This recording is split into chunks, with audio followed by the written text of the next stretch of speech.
নমস্কার, সুন্দরবন ডায়েরিতে আপনাদের সকলকে স্বাগত জানাচ্ছি।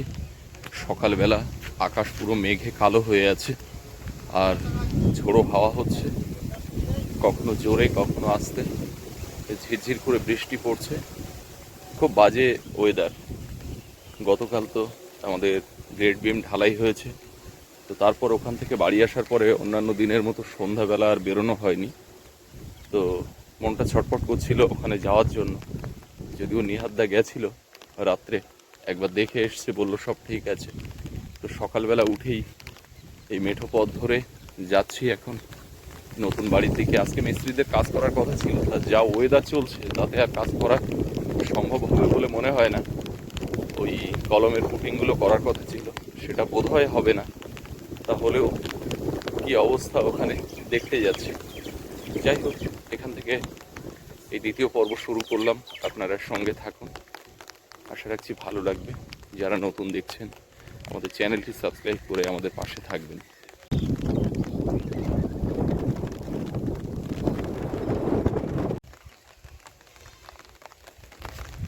এই ওয়েদার খারাপ হলেই কারেন্টটা চলে যায়, আর আমাদের ভিডিও আপলোড করার ক্ষেত্রে ওয়াইফাই থেকে ডেটা কালেকশন করি আমরা, ওয়াইফাই থেকেই ভিডিও আপলোড হয়। কারেন্ট চলে গেলে ভিডিও আপলোডের খুব সমস্যা। এখন সারাদিন কারেন্ট থাকবে কি না কে জানে। মেন রাস্তায় উঠে গেলাম।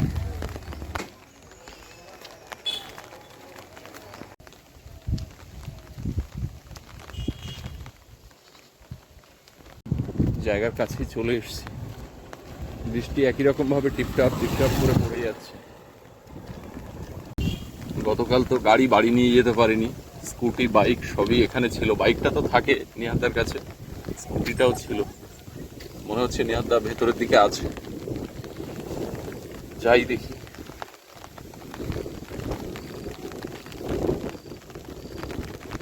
উপরে বড্ড অত্যাচার করছিল এই বালির উপরে কালকে। মিস্ত্রিরাও এসছে দেখতে পাচ্ছি। সাইকেল তো এই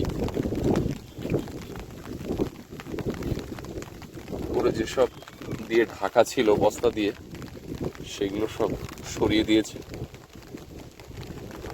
আর এই অবস্থা ঢালাইয়ের।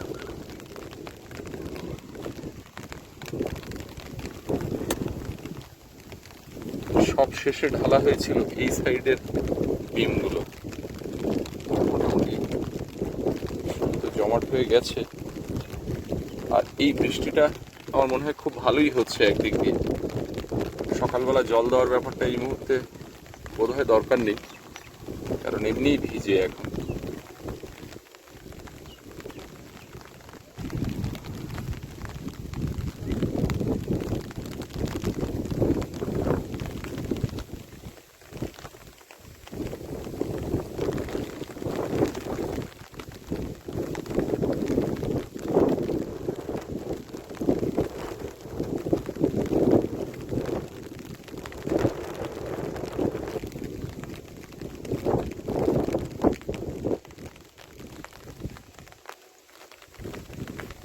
সবাই এখানে আছে, ভিতরে বসে সব গোলটেবিল হচ্ছে।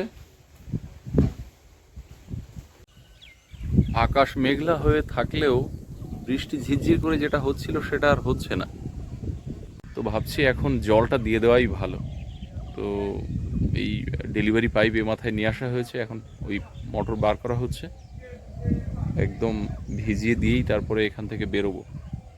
আর মিস্ত্রিরা সব ভেতরে বসেছিল, ওরা কাজের সব হিসাব নিকাশ করলো, মানে যাকে কন্ট্রাক্ট দেওয়া তার কাছে কদিন কাজ হলো, কি ব্যাপার স্যাপার, এই হিসাব, ওদের হিসাব। কিছু পেমেন্টও করা হলো আজকে। তো যাই হোক, এবার জলটা দেওয়া হবে, দিয়ে একটু ইটও ভেজাতে হবে, তারপরে আমরা এখান থেকে বেরোবো। এই বিম ঢালার সময় যখন এই বিমগুলো, রডগুলো ফেলা হয় ভেতরে আর সেন্টারিং করা হয়, তখন কিন্তু কভারিংটা ভালো করে আমি দেখে নিয়েছি। কভারিং দেখুন চারিদিকে, কলমের উপর নিচ সমস্ত জায়গাতে কভারিংটা ঠিকঠাক না হলে কিন্তু পরবর্তীতে সমস্যা হতে পারে। কভারিং ঠিকঠাক না থাকলে দেখা যায় রডে একটা জায়গাতে মরিচা এলে টোটাল বিল্ডিংয়ের রড কিন্তু নষ্ট করে দিতে পারে। ওই জন্য কোনো ঢালাইয়ের সময় আগে যেটা দেখে নেওয়া উচিত কভারিংটা ঠিকঠাক হচ্ছে কিনা, উপর নিচে চারপাশে সমস্ত জায়গাতে। আর যেহেতু এটা একদম গ্রাউন্ড লেভেলে বিমটা পড়েছে, আমি কোথাও কোথাও একটু বেশি হয়েছে, মানে মাপেরও বাইরে, তাও আমি কভারিংয়ের জন্য একটু বেশি হলেও সেটা অ্যালাউ করেছি। আমি বলেছি যে কভারিংটা যেন ঠিকঠাক হয়, তো সেটা হয়েছে। এবারে আবার মাপযোগ করে এই কলমের পুটিংগুলো হবে, আর গাঁথনি তো শুরু হবে 10 ইঞ্চি করে হিট লেভেলে।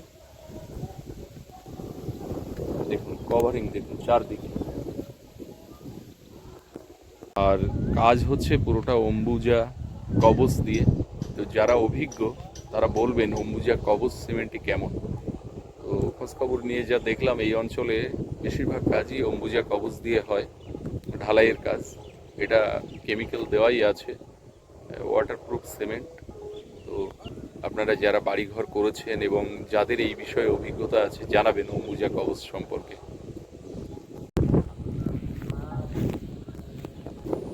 কারেন্ট তো আসছে যাচ্ছে, এখন কি আছে কারেন্টটা?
বিমগুলো সব ভেজানো হয়ে গেছে, নিহাদ্দা এবার ইটগুলো ভেজাচ্ছে, কারণ ইটের কাজ এবার শুরু হবে। ইটের আগেও ভেজানো হয়েছে, আর এখনও আবার একটু জল দিয়ে রাখা হচ্ছে। আসলে ইট গাঁথনি করার আগেই ভেজানো উচিত, যা মোটামুটি খোঁজ খবর নিয়ে জানলাম যে যেদিন গাঁথনি করবে সেদিন ইট ভিজিয়ে লাভ নেই, তার আগে থেকে ইট ভিজিয়ে একদম ভালো করে রেডি করে রাখতে হবে। তো সেই মতো আমরা আগে থেকে ইট ভেজাচ্ছি, আজকেও আবার ইট ভেজাচ্ছি। আর অনেক বড় বড় গাছে মারা, বৃষ্টির জল উপর থেকে হালকা ছিটে লাগছে ঠিক, কিন্তু ভেতরে সেইভাবে জল পাচ্ছে না, সেই জন্য পাম্প চালিয়ে দেওয়া হয়েছে ইটে।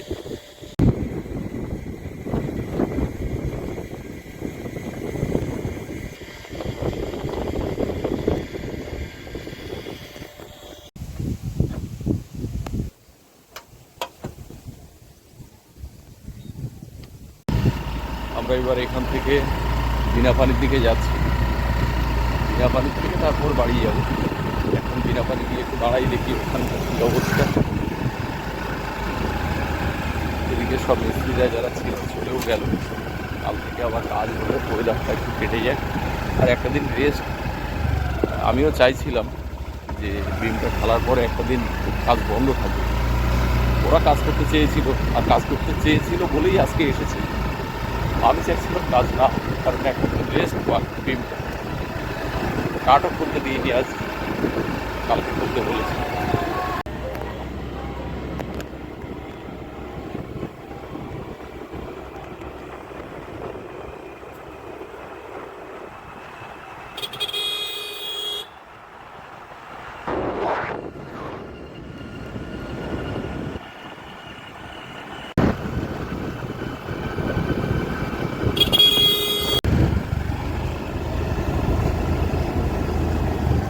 বালি তো এখানে ফেলছে, জায়গাটা ব্লক হয়ে যাচ্ছে।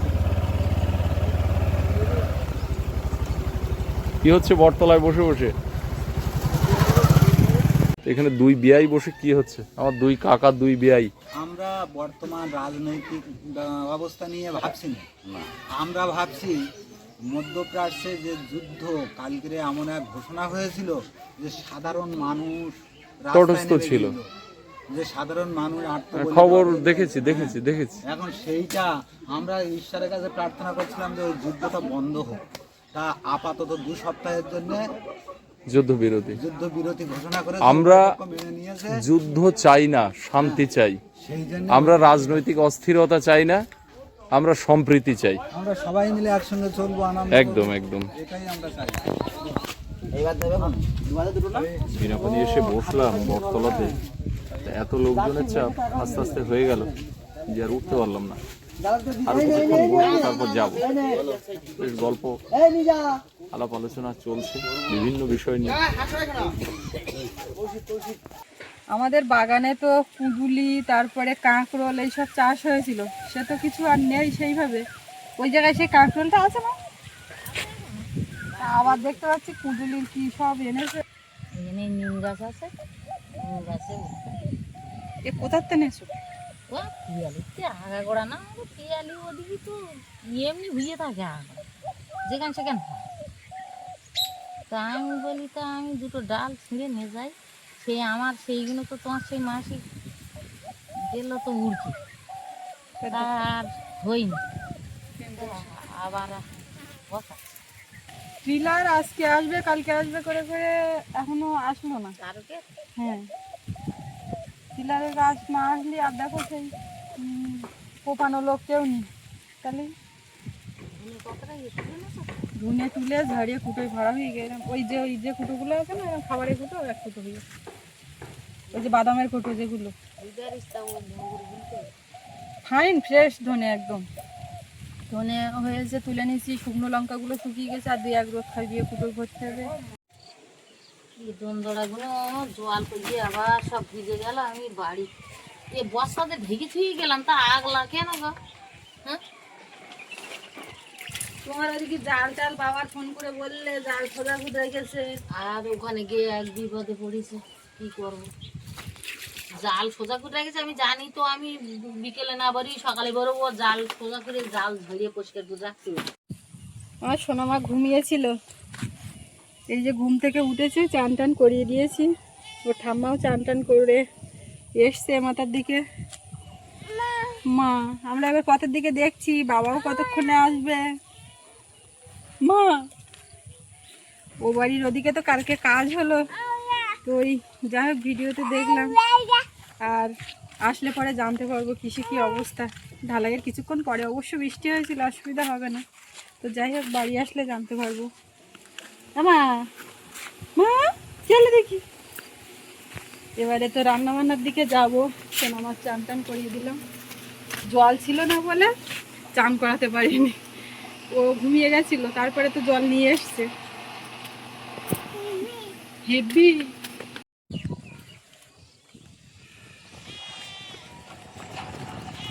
সকালবেলা কি মেঘলা ঝোড়ো হাওয়া, আর এখন মোটামুটি রোদ উঠে গেছে। বিনাপানি ছিলাম কিছুক্ষণ, তারপরে বাড়ি চলে এলাম। আর ছেলে মেয়ের জন্য খাবার আছে, বিস্কিট কেক এসব। তাই বাবার সঙ্গে বলতে আম্মা আম্মা বুঝছি রে। হ্যাঁ, রাস্তার বাইরে বেশি দিতে হবে না, না না, গরম একটু বেশি দিয়ে ও লোকের হাতে দাও, ও ঠিক করে দেবে। বেশি তেল মাইলে কষ্ট হয়, আর গরম লাগে বেশি। ওর বাবা এই তো বাড়ি আসলে এসে আবার রান্না করতে দেরি আছে বলে এক জায়গায় কোথায় যাচ্ছে দরকার, অবশ্য রান্না করতে দেরি আছে বলে না, যাওয়ার প্রয়োজন তাই বেরিয়েছে। আমার কাছে যাও, আমি হাঁসেলে ঢুকি। টাকা ঢুকিতে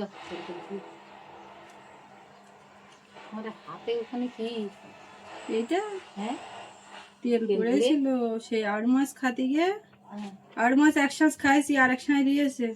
তুমি আসতেছো, আমি জানতেছি আজকের খাবো না, কালকের আসতেছ বলতেছ, কালকের খাই। রান্না করেছি। আর আসো আমি তো ওই দিন বেরোবো বলে কচু তোলা নেই, কচুটা ওর মেয়ে নষ্ট হয়ে যায়।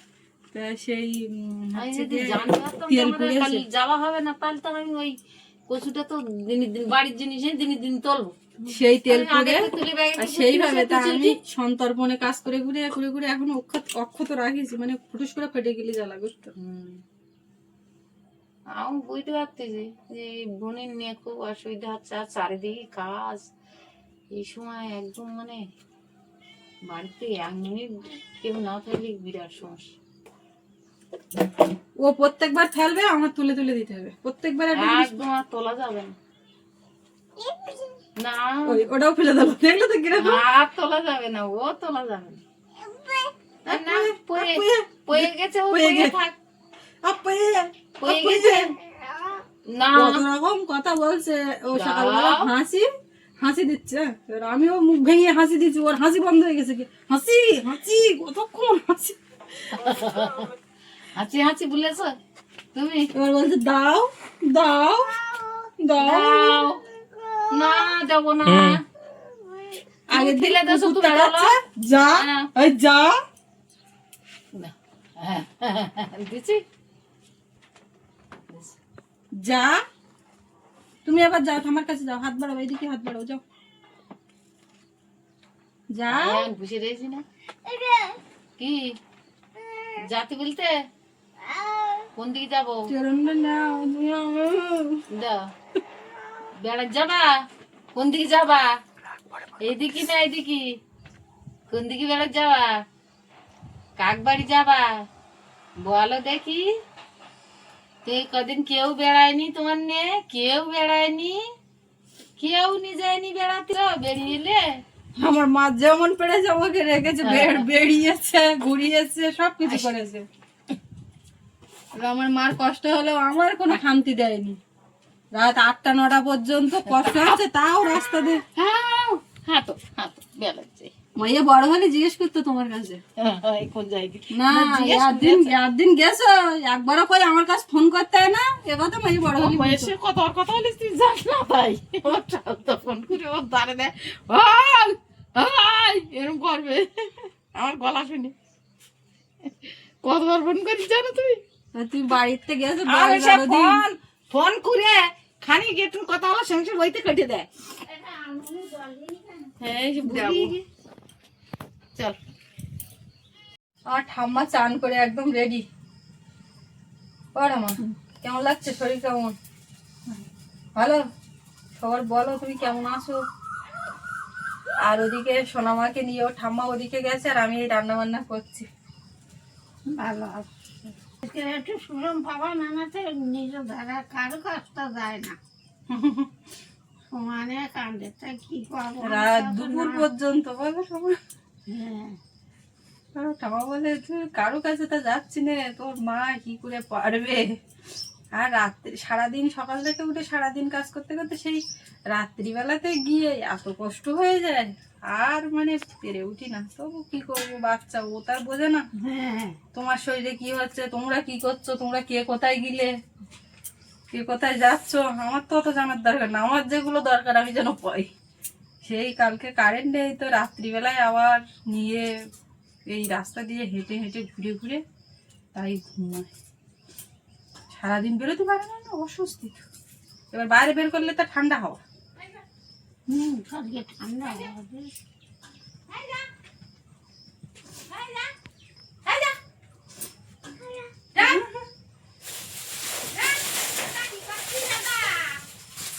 ও দাদা আঁকা আঁকি লেখালেখি এইসব করছে। আমি ঢালবো। কি গো তোমরা কি আজকে ফাল্গু শাক কি করবো? ফাল্গু শাক তুলে আনলাম। আস্তে আস্তে ধরো, আস্তে ধরো। অবস্থা দেখো। কদিন ফাল্গু শাক খাইনি, আর ফাল্গু শাক দিকে তো সহ্য করতে পারছি না। ফাল্গু শাক আনেছি। হ্যাঁ ও বসছিস, আমি বসছিস, তুই ফাল্গু শাক বাছো, বই বসে দিস তাই রাখ। এ ফাল্গু শাক বাছো। এ দেখো কাজের মানুষ কাকে বলে, কাকে বলে, কয় প্রকার, কি কি। আমার সঙ্গে একটু বসে গেছে। ও মা বই হয়েছে তুমিও থলি বাঁচো, খাওয়াই বাঁচো, যায়, তুমিও হয়েছে বাঁচো। থলি খাওয়াই যায়। তুমিও বাঁচো, ওর দিক কটা দাও। ও নিচ্ছে আনা বাচ্চা ও তো গামলায় দিও না জানো কেন? বুনির গো তুমি গামলা সরি খাবো রে মা। ও গামলায় দেবেন বলবো না তুমি ওর জানো ওই দেখো একটু এরা মারে চড়ে ওই বসে আবার এই গামলায় দিয়ে দেবে। তো টক টক করে দেবে কত দূর হয়েছে? বল অনেক দূর তোমার শেকড় পাকড় দিয়েছে, ভালো শাক দেয়নি। সব রকম দিচ্ছি ইয়ে নাই সব রকম আমার মানে ওদিকে শাক বাচ্ছে, দেখুন পুরো ঝাড়া দিচ্ছে, ঠাম্মা টাম্মা যেরকম ঝাড়া দিয়ে দিয়ে শাক বাচ্ছে। বাসো বাইরে আবার একটা পাখি দেখতে পেয়েছি কোথায়। এটা দাদা কই? দাদার ডাকো, বড্ড বাবু বলা হয়ে যাচ্ছে। দাদা বলো, দাদা। দাদা রে ও দাদা দুপুরবেলা সব রান্না বান্না করে খাইয়ে দিয়ে তারপর নিজে দুটো খেলাম। খেয়ে আর এই আবার বাসন এঁঠো কাঁটা যা এখানে জমেছিল সব গুছিয়ে বাইরে বের করে একেবারে গোবর মাটি দিয়ে নিচ্ছি।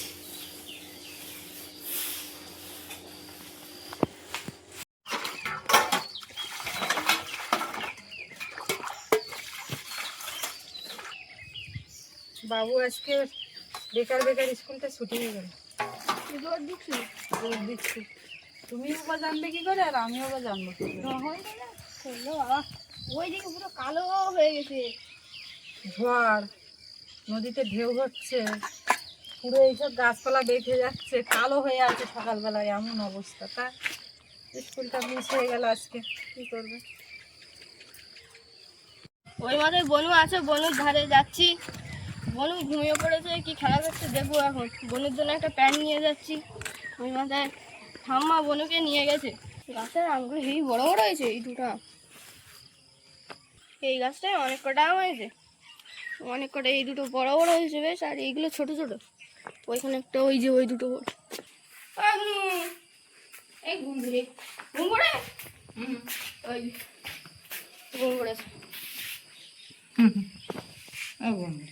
ঘুম একদম এতখানি গান গাইছে আর ঘুম উঠলে এই প্যান্টটা পরি না, আচ্ছা এইটা নিয়ে খেলা হচ্ছিল। হ্যাঁ ও তো পেরেক মারা না কি রে পেরেক মারা না, তাহলে সে এই মারা। তিন কাঁটা হ্যাঁ পিন মারা। এই যে ম্যাগি ওটা হয়তো ধার ম্যাগি ফেলি তো হালি। তার দিল্লি এই জায়গাটা ছিল, এইটা এর সাথে এটা এর কভার ছিল, তো এইটা লাগিয়ে দিয়েছিলাম কখন, তারপরে পিন মেরে দিয়েছি, এখন খুলে গেছে। এইটাই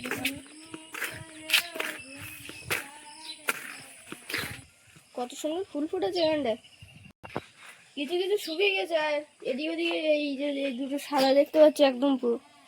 এই পেয়ারা গাছে অনেক কটা পেয়ারার কুড়ি এসছে। এইগুলো কি আবার?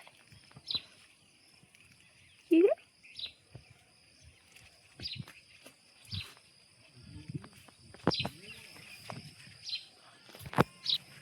এখানটা জবা ফুল ফুটেছে। বলো, খেলতে যাচ্ছি। অনেকদিন যাও না তো? খেলা করছে সবাই, বন্ধু বান্ধবরা, জানো? সাইকেল নেই তো, হেঁটে যেতে হবে তো। আজকে তো পড়া নেই, তাও সকাল সকালে আসবো। মেঘ করছে বলো আবার। ঘুম পড়েছে। সব কাজকর্ম সেরে মোটামুটি চান করে উঠলাম এই পড়ন্ত বিকালে। এরকমটা হতো না, একটু তাড়াতাড়ি করে ওদিকে রান্না করে সবার খেতে দেওয়ার জন্য। আমি আমার দিকটা আর দেখিনি, তো সোনামা ঘুমাচ্ছে, এবার একটু দেখি শোবো। মাথাটাও ধরেছে আজকে, খুব মাথা যন্ত্রণা করছে। এমনি মাথা যন্ত্রণা, চোখের জন্য সমস্যা, চোখ ব্যথা, মাথা ব্যথা, হাত পা যন্ত্রণা, এই সমস্তগুলো সবই হচ্ছে, গুরুত্ব দেওয়া হয় না। এই এখন সোনামা ঘুমাচ্ছে আর এদিকে আর কাজ নেই, তাই একটু শোয়ার সময় পাচ্ছি বা শোবো। না হলে পরে এমনি ওরকম যন্ত্রণা করতে থাকলে, কাজ থাকলে বিশ্রাম নেবো, শোবো, এই কথাটা বললেও হয় না। তো যাই হোক, আজকে এই পর্বটা আর দীর্ঘ করব না, এখানেই শেষ করব। তো দেখা হচ্ছে আগামীকাল। আর এতক্ষণ সাথে থাকার জন্য সবাইকে অনেক অনেক ধন্যবাদ।